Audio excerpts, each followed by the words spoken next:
Hello, and welcome to the Coaching Corner with me, Jamila, aka the IEP Coach. It is Tuesday. It's Tuesday, one of my favorite days of the week, because we have our Coaching Corner live where we talk about all things special education at 6:30 p.m. Eastern Time. Thank you so much for tuning in. I am Jamila, aka the IEP Coach. I am the founder and CEO of the IEP Coach LLC.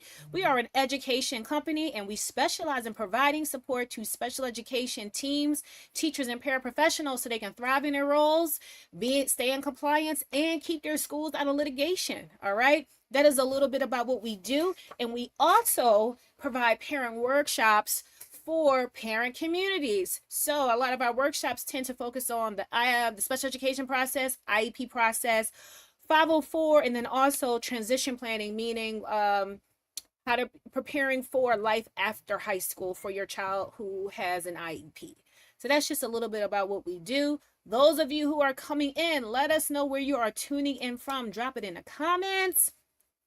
And make sure you share out this live with as many people as possible, okay? Especially your special education teachers, because tonight we're talking about the 3 tools I used when I was in the classroom that saved my sanity. Oh my gosh, okay? Because you and I both know special education teachers do double. They're the case manager and they're the teacher. So it's so much you got to keep up with. So we're going to be talking about that tonight. And then we're going to have time for our Q&A as always. So make sure you come with your questions, and you can feel free to drop your questions in the comments now. And someone from my team will make sure that I see it so that way I can answer it right here on the live. And before we go any further, please do know and please register for our free Progress Monitoring 101 workshop. It is absolutely free. It is already in the live notes, but I'm just going to drop it here again in the comments here for you. It's absolutely free. It's going to be October 22nd at 7 p.m. Eastern Standard Time. So listen, you struggle with progress monitoring, the Bakes is trying to figure out a system. This workshop is for you and is absolutely free. Okay, so go ahead and register. Pass it on to someone who you know needs it. Also, you have your SPED friends, your friends who are SPED teachers, and they're looking for community. They're looking for support because they're tired of not being supported at their schools. They're tired of going at it by themselves, drowning in that paperwork, and they need community and they need support. Let them know the SPED Educators Rise Group Coaching Program waitlist is open. Okay? Join the waitlist because they're going to be the first to know when the program opens. All right. So again, it is in the live notes, but I'm just going to drop it here in the comments just so that you have it. Okay. All righty. And as I'm telling you to share out this live, I am sharing out this live as well. Hey, I sound like a mentor, Teacher Lee. Oh, hey, Miller 2409, Michigan. All right. We got Philly. We got Michigan here. Okay. All right. So the weather has officially broken, and it's fall weather all the time. It's that sweater weather. Sweater weather. That's definitely a tongue twister. Sweater weather. Yes, it is definitely sweater weather. And I love this weather, and I love the spring because it's not too cold, but it is not hot. Okay? So that's my favorite, seasons of the year. Okay, so yes, as I'm telling you to share it out, I am sharing it out as well. Okay, let's share this out. And just so you know, we are tuning live on all of our platforms: LinkedIn, Instagram, Facebook, and YouTube. So you can catch it whichever platform you are most comfortable with. Go ahead and tune in from there. Share out the live. All right, so we are ready to go ahead and jump into the content. Yes. And remember, you got any questions, go ahead and drop them in the comments. I know it takes you a minute when you're typing, especially if you're on your phone. So go ahead and drop them as we go along, and I will definitely see them, okay? All right, so like I said, tonight's topic is the 3 tools that save my sanity in special education. And these are the tools I actually used when I was a special education teacher, when I was still in the classroom. These tools saved me. But before we get there, have you ever just felt like you're just putting out fires every day? You're trying to make sure you don't miss no compliance deadline, right? And you just feel like you're just floating, just staying afloat. And it's just like, that's how I felt. That's definitely how I felt. I just felt like I was just floating, like, oh my God, this date is coming. I gotta make sure I get that done. I don't want none of the kids to be out of compliance. Okay, I have that, I have that, I have that. It wasn't until I really implemented, like looked at what I was doing and implemented these three tools, that I really started to, it really helped me to organize, to automate things, that helped me just with my case management and in my career. Okay, so the first thing, and this is one of my faves, I love Google Drive for everything. I love it. I love it. I love it. It was my central place that I could store my folders, for my students. So I was a I was a learner support teacher when I was teaching in Philadelphia. Excuse me. And then when I was teaching in Royersford, I was an emotional support teacher. So um, there was a lot of different things I needed to keep organized. But then also, when being an emotional support teacher, I'm tracking a lot of behavior. So I have different types of behavior rubrics. I had progress, like just so much stuff I needed to keep track of. So putting it in Google Drive and having my labeled folders, it really helped me to keep things organized. And I always knew where I needed to go to grab something. So one, I use Google Drive for storage. All of my students had their own folder. I was able to store their progress monitoring, store things in their folder.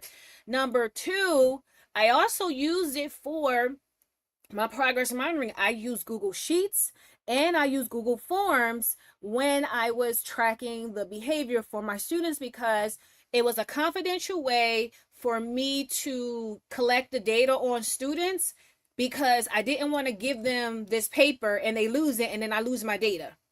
Okay, I didn't want that to happen. So I use Google Sheets and I use Google Forms, because and it was awesome. So that way I could easily send it to teachers. I could just send them the link. I even made a Outlook invite, and I put the link in there so it pops up for the teachers every time to remind them to complete it before the week was out, or during, it was like during on Fridays, because I had a lot of weekly students who had weekly rubrics. It would pop up on Friday, and then it was easy for me to send that data to the parents. I could just send it to their emails. Therefore, I wasn't copying all this paper. Okay, so that was number two. And then again, it was just organization. Google, you didn't need to save it. It automatically saved it for you. That was a big plus, because one, I started using Google Classroom when I was an emotional support teacher, and Google just saved everything. The students didn't have to save anything. I didn't have to save anything. Everything was just right there on Google Drive, and it was just so easy to share with colleagues, share with parents. It was just so much easier for me. So using Google Drive was a huge game changer for me, because it helped me with my progress monitoring. It helped me with my case management. It helped me with my sharing the data with the parents and sharing the forms with the teachers. It was just so much easier for me and more manageable for me. Okay. And then also you're able to share, I was able to share folders and things with the related service providers. Again, it was easy, it was accessible to share with other team members. Okay, so Google, love it, love it, love it. And I still use it to this. I love Google Drive. Okay, now the other thing that I used, and then also with the Google Drive, you could color code your folders. You know, it just helped me to. I'm a visual person, so like I would color code things, because it, again, I'm visual. It just helped me to identify what I needed right away, right? So that helps with my visual organization, which brings me to my next tool that helped me a lot, which was visual calendars and the notifications I will put on my calendars. So I put up visual calendars, and I know a lot of teachers use it for their students, but I use it for myself, because I had certain things up by my post board, my thumbtack board, right by my desk. There were certain things I had up on that, which reminded me of what my schedule was. I also, on my computer, I had my schedule color blocked and color coded. I would put in the students' dates, meetings that I had, and put reminders on there. That helped me so much. And then also the IEP system that I was using would send reminders. So-and-so's reevaluation is due in 2 months. And then I would get another one when it was a month away. When it was time to do IEPs, so-and-so's IEP is a month away. Like it was, I put those notifications on for myself because I always wanted to start planning for an IEP a month in advance. Meaning like, okay, let me contact the parent. Let me see what their schedule is. Let me see what input I need to get for the student, and so that I'm not rushing at the end, rushing at the very end. Okay. So having those visual cues up in my classroom really, really helped me a lot. And also I was a person who would, on top of my visual schedule, I would write out what I needed to do for the day and cross it off as I did it. Okay. And because I didn't want to forget anything. I really did not want to forget anything. So I had my calendars with my notifications, and I had my visual calendar up in my room for myself to keep track of everything. Like I had the bus dismissal, who dismissed first, who dismissed second. I had my calendar of when I was having my meetings. Like my students didn't know what that was. I knew what it was because I didn't literally write out John Doe's IEP meeting. That's not what I had on my calendar. It was, I worded it so I knew what it was. Okay. And that helped me a lot. So color coding, using Google, the calendar, color coding things on my calendar, having the reminders, getting those notifications. And what else? Let me see. Oh, and I synced it with my phone so that way, because when you're a teacher, you're on your feet all day. So I had my phone and I have my clipboard and my notebook. That's what I had. And that's what helped me keep track of things. So I'm like, if my phone's vibrating and I look at my phone, I know it's a notification about something that's coming up. I'm just staying in the know of things. Right? Okay. And then last but not least,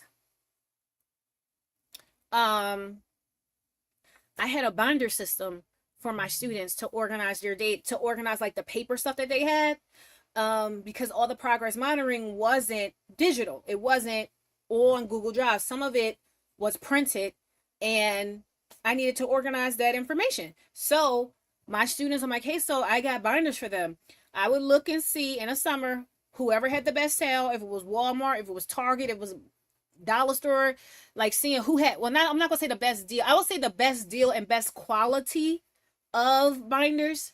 I would get the binder. I would get like a 1-inch one or 1.5, and I would just put like a sticker on it and put the student's initials. And I had my students' schedule in there. I had their IEP at a glance in there. I had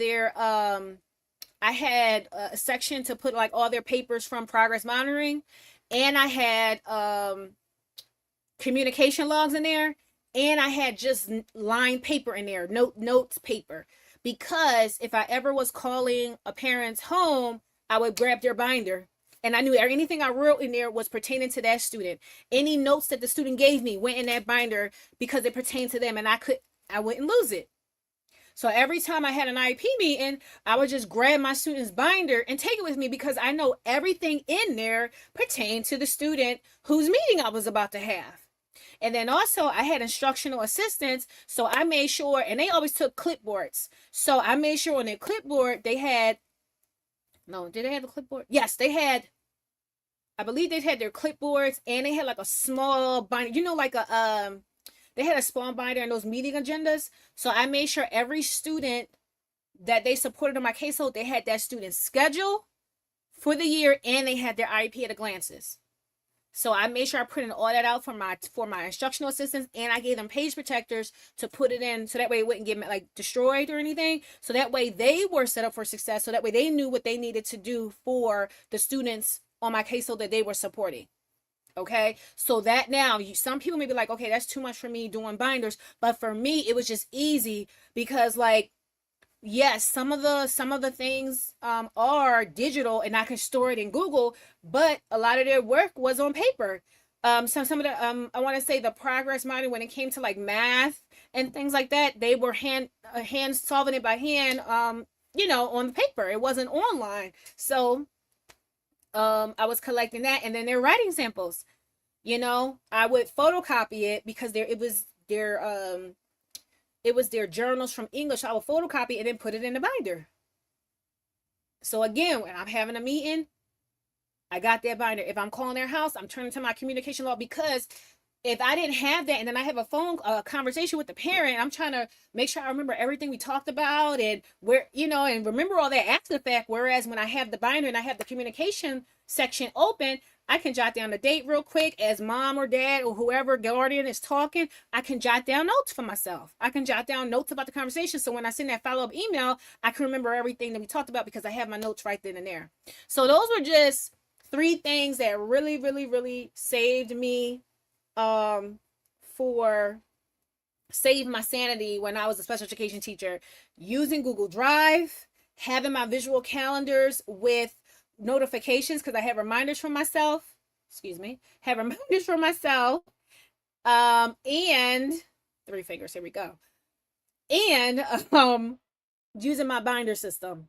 That was like gold for me because the binder system, it just was another organization system for me to keep all my students' data organized. Okay. And that's what kept me sane. That helped to keep me sane because I knew where I was going. I knew um how to support my students because all their information was organized. When it was time to do progress reports, I knew where everything was and I had all my data. Everything that I needed was right then and there, and it was easy for me to send weekly rubrics to parents because I did them online using Google. It was easy, and it was easy for the teachers to share it with the teachers for them to give me their input. Okay, so that was just my three tools. Your tools may be different. If you have some tools that I did not mention that you use, drop them in the comments. Let me know what tools you use. Okay, and I would also just tell you, don't overcomplicate whatever tools you're going to use. Don't overcomplicate it. Keep it simple. Google Drive, it's digital. So much talks with Google Drive now. You got Google Classroom talks with Google Drive. Some of the other software and programs you use for your students talks with Google Drive. So it's just easy. A lot of this stuff was easy. It didn't require no heavy tech or anything like that, right? So now they didn't make my stress disappear. It just helped me to manage and have better control over our role, because hey, we're wearing so many hats. It's so many things we got to do. You got to be organized. You got to be on top of things. You got to know when you have a meeting. You got to know what type of meeting is it. Is it a department meeting? Is it an IEP meeting? Like, you just need to make sure you have your organization system together, or some system of organization, so that way you can be sane, because that is half the battle. One of the battles of being a special education teacher, you have so much stuff that you need to organize. All right, now questions. Who has questions? Who got questions? Drop your questions in the comments now, and I will answer them right here on the live. Let's see. I'm going to give you time to type out your questions. Anybody has questions, go ahead and take your time. Let me see. Let's see.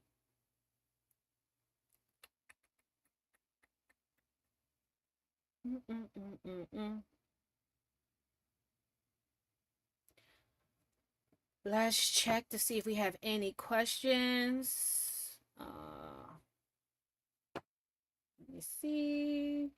Let's check the other platforms real quick.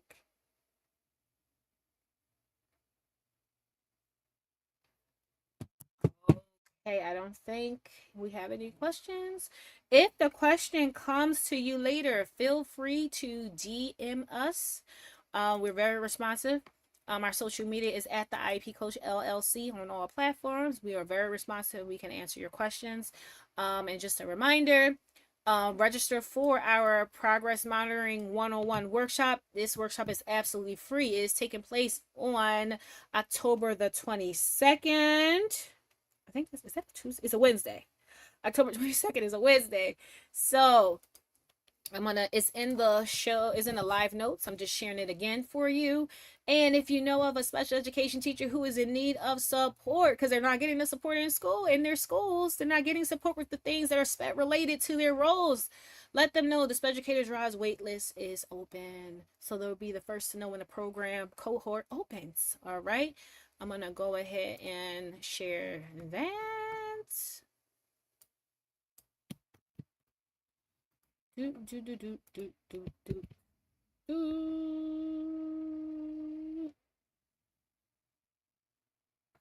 All right, let me check one last time to see if we got any questions. All right, okay.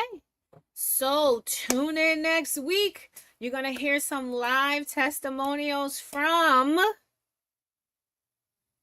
teachers who went through the Special Educators Rise Group coaching program. You're going to hear, because you hear me talk about it all the time. I need to let you guys know, like, this is real. This is for real. I'm not up here just talking, just up here talking. No, we really changing the lives of teachers. You know what I mean? And really, when I say we support special education teachers, that's just what we do.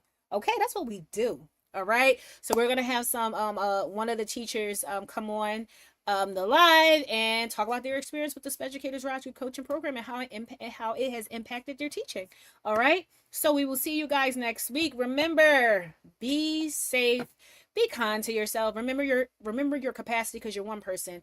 You don't want to push past your capacity because that's how you get burnt out. All right. So remember, schedule your joy. Be kind to yourself. Give yourself grace and give others grace. All right. We will see you next week. Have a great evening. Peace.